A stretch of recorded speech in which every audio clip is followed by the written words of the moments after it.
Hey friends, so I'm about to head down to downtown Tacoma Park to record some Drex Challenge tutorials, but on the way I wanted to chat with y'all just a little bit about businesses in the flow arts and specifically what our relationship is to them and what their relationship is to us, and perhaps what it is and what it should be. Yeah, we're going to get into it. Come walk with me.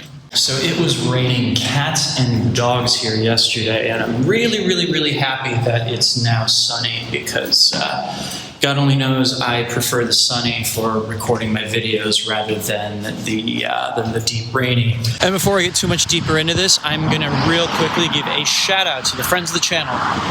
Big thanks to Dark Monk, Flow Toys, Pyroterra Light Toys, LMF Props, Spinballs, and Ultrapoi for helping to make the videos on this channel possible. You can learn more about all these awesome companies by checking out the links that I've got down in the description of this video. Alright, so there have been a couple discussions online within the past week that I thought about weighing in on, and I haven't yet, and I might go on and do so after I make this video. We'll have to see how it works out. But by and large, they share some common threads, some common DNA, if you will. And the biggest part of that just has to do with the relationships that companies within the flow arts maintain with their customers and with the wider community and everything, right? Now, one of these threads had to do with Contact Poi, namely, there's a person on Poi Chat who was asking about basically which Contact Poi people on the forum thought was best for well, which company people were most fond of working with and everything. And of course, the usual suspects showed up, and then there was one kid who was talking about having ordered from one of the companies listed in this thread, and that his order was unfortunately quite delayed. And he found that customer service for the company was kind of difficult to navigate and or lacking. The other thread is on the Business for Flow Artists Facebook group, and it essentially boiled down to a DJ who was booked to play at an FAI event and found the compensation that the event offered to be somewhat lacking in terms of what this person thought that they were worth. And you know, in the grand scheme of things, I think that a part of it too was just asking, like, hey, how does a business operate this way, right? Now, in both cases, there was a defense offer that basically broke down to, you know, oh, so-and-so is human and they're doing the best job that they can, and this and this and that. Which, while true, I also feel like is kind of not a really good answer for this, and I'll tell you why. So I'll start this off by saying that I appreciate viewing the underlying humanity of people that run businesses in the flow arts world. I think that that is a good thing, and I think that that's a healthy thing. Because God only knows that, you know, especially, I remember especially when I was making Contact Poi, just like, it was so easy to fall behind on making orders, and customer service is incredibly difficult. It's very easy to say the wrong thing, and in most cases, if somebody is writing to you, then something has already gone wrong, and they're already in not a terribly good mood. So having a response to that makes everybody happy can be quite a challenge to find. And furthermore, I will just say for the record, I think it's a good thing for people in the flow arts to start businesses. I think we need more of them. I think that one of those things that we really have a problem with overall is demonizing the idea of business. That, like, you know, we have this kind of ingrained notion of, you know, it's all about the community and we don't want to commodify it and everything. And the problem with that is you wind up having people investing a lot of energy into something that doesn't give them a return on that energy in terms of either good feels or in terms of money. And quite frankly, we have to accept on some level that one of those returns that is incredibly important is in fact money.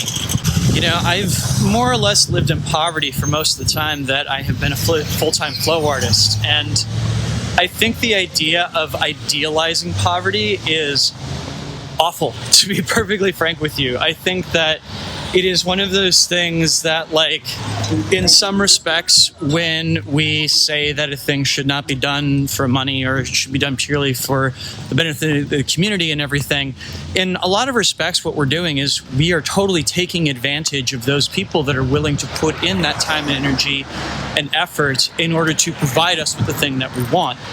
In some respects, it's a really exploitative relationship, and I don't think a lot of people realize that. But, and there is a very, very big but coming. When you decide that you're going to get in and start a business, your priorities and your responsibilities change. They have to.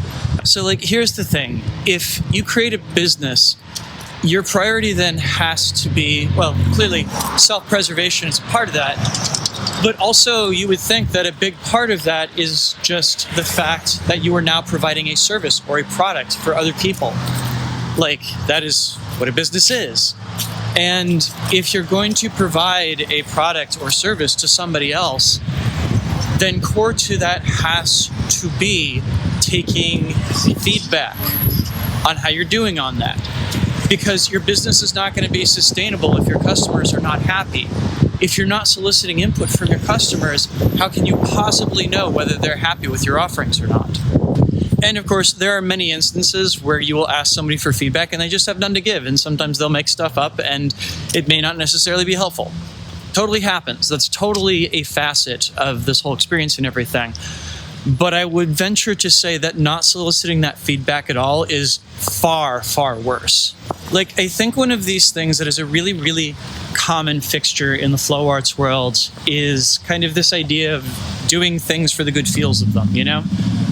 And I think in some instances, there's kind of a place for that. Like, I think that in many cases, for example, when people get on stage for gala shows at flow festivals, a big part of what that is it's not necessarily their job there to entertain the audience. It's the audience's job to make them feel good about the fact that they got on stage. And likewise, I think that percolates a lot into many of the businesses that get run in the flow arts. Is it becomes more about whoever is running the business feeling good about themselves than it does what necessarily is the experience of their customers. And I think that's a problem.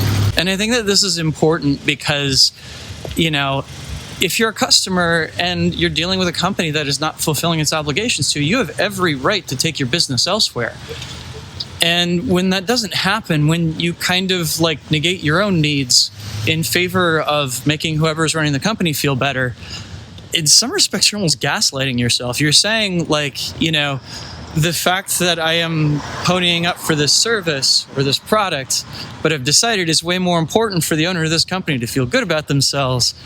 I mean, what were you spending your money on in the first place? Which isn't to say that a lot of these companies haven't done a lot of good in the world of the flow arts. I know that there are plenty of kids out there who are getting to spend poi now because of a variety of different artists that make contact poi. I know that there are tons of people that have gotten to, you know, experience the community and meet new friends as a result of going to festivals. But that doesn't mean that they get let off the hook in terms of taking feedback from people who may or may not be satisfied with what they're getting out of that experience.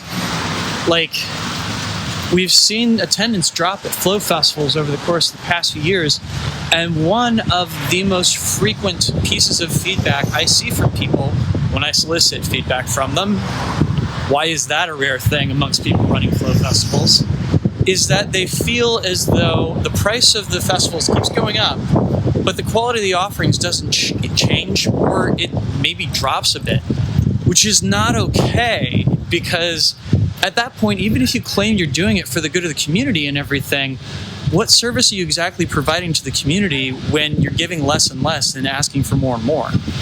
So yeah, overall, I'm going to say that I think the answer to this is actually on both sides. I agree that the people running their companies are only human and there's limitations on what you can expect from them.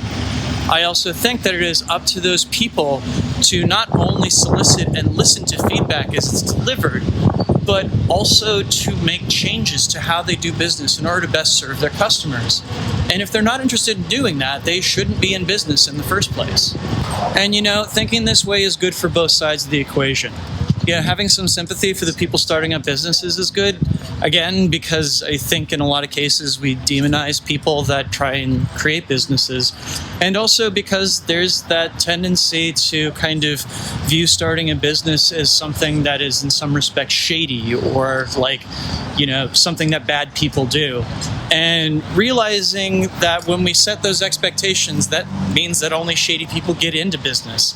And one of those things that you really, really need in the business world is for good people with good values to get in. Otherwise, you wind up with a really bad solution, and it's really, really easy to mistake the players for the game. And of course, once you start a business, without that other component of it, your business is not going to last. No business can unless it keeps its customers satisfied. If your purpose in getting into a business is to feel really good about whatever you make and everything, then at a certain point, you're going to have to change the equation a bit for yourself and make it as much about your customers. Otherwise, you're not going to have them anymore.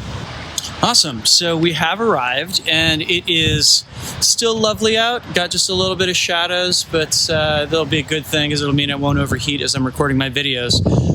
So how about I leave y'all with just a little bit of flow before I set you loose.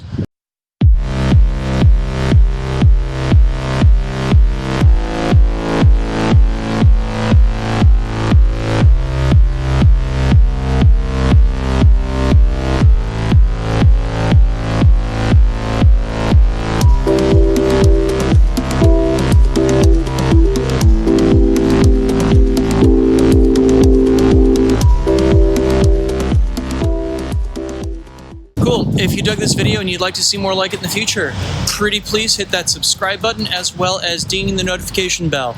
That guarantees that you'll see my new videos when they get posted, and that's important to me, and I hope it is to you too. Finally, I just want to put a big thank you out there to all of my wonderful supporters on Patreon. They make this video and all the videos on this channel possible. If you would like to sign up to support the work that I do, please head on over to patreon.com/DrexFactorPoi and sign up. You get early access to my content as well as a host of other great rewards. Thanks so much for watching. I'll see you soon. Peace.